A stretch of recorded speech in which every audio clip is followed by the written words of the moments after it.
keberhasilan ahli Al-Quran itu adab. Buka Quran surah ke-35 ayat ke-32, paling kiri sebelah atas. Thumma awrathna al-kitaba alladhina istafayna min ibadina. Kemudian kami wariskan Al-Quran itu kepada hamba-hamba yang kami pilih. Awas, ada yang rajin baca, one day one juz, one day one ayah, kan? One day one surah, dan seterusnya. Ada yang rajin menelaah, buka tafsir ini, tafsir itu. Ada yang rajin menghafalkan, ya, Masya Allah. Tapi maaf, apakah semua orang itu dianggap benar oleh Allah ketika berinteraksi dengan Al-Quran? Tidak. Ada 3 golongan. Faminhum zalimun li nafsi. Ada orang yang senang dengan Al-Quran tapi zalim orangnya. Rajin baca dia, rajin, tapi zalim. Tidak mampu menempatkan ayat Quran sesuai dengan tempatnya.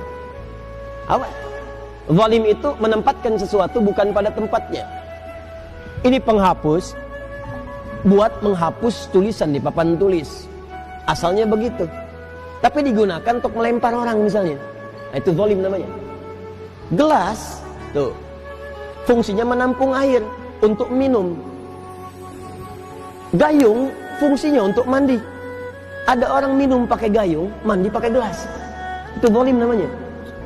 Ada orang sering ngaji, baca qul huwallahu ahad, katakan hanya Allah yang esa. Hafal ayatnya, tahu maknanya, tapi tidak menempatkan ayat sesuai dengan tempatnya. Dia katakan di lisannya semua agama sama.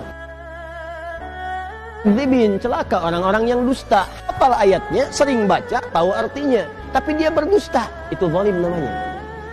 Jadi ayat-ayat itu tidak dipraktikkan dalam perilaku hidup. Adab tidak ada. Wa minhum muqtasid, ada golongan kedua, meninggalkan sifat yang pertama, naik tingkat. Tapi belum ada nilai kebaikan pada dirinya, hanya untuk dirinya saja. Muqtasid itu paket hemat. Jadi ahli Quran, kalau perilakunya nampak kegiatan sehari-hari sering mojok di masjid misalnya, atau dekat tiang-tiang nyandar, baca ulang-ulang hafalan. Tapi kalau diminta, Mas bisa ngimamin, yang lain saja. Nah, itu paket hemat kata Quran.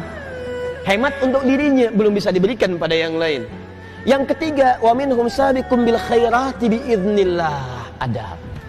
Ada ahli Quran, kesuksesan interaksinya dengan Al-Quran dibuktikan dengan menampakkan perilaku baik dalam kehidupan. Sabiqum bil khairat, kalau bisa nomor 1 dia mengerjakan kebaikan. Jadi ciri orang yang berhasil dengan Qurannya, kata Allah, adalah adab. Jadi jangan bangga kalau anak Anda hafal 30 juz, tapi nggak merubah perilakunya. Yang yaitu hafalan banyak, tapi perilaku semakin durjana. Yang salah tuh dalam hafalannya. Ada yang keliru. Ciri orang tuh kalau sudah dekat dengan Quran, karena Quran itu baik, maka akan ada perubahan dalam dirinya. Minimal tuh sifatnya dulu lebih tenang, lebih terukur, lebih baik. Lama-lama jadi sikap, sopan, adabnya muncul. Kalau ada kebaikan pengen segera dikerjakan. Kalau lihat sampah di masjid pengen segera ngambil. Kalau lihat ini belum nyala, pengen segera nyalakan. Kalau lihat saf kosong, pengen ngejar safnya. Itu dorongan kebaikannya cepat sekali. Semakin tinggi kecepatan berbuat baiknya, ini menandakan semakin besar pengakuannya di hadapan Allah Subhanahu wa Ta'ala dalam perubahan kebaikannya. Jelas sampai sini? Baik.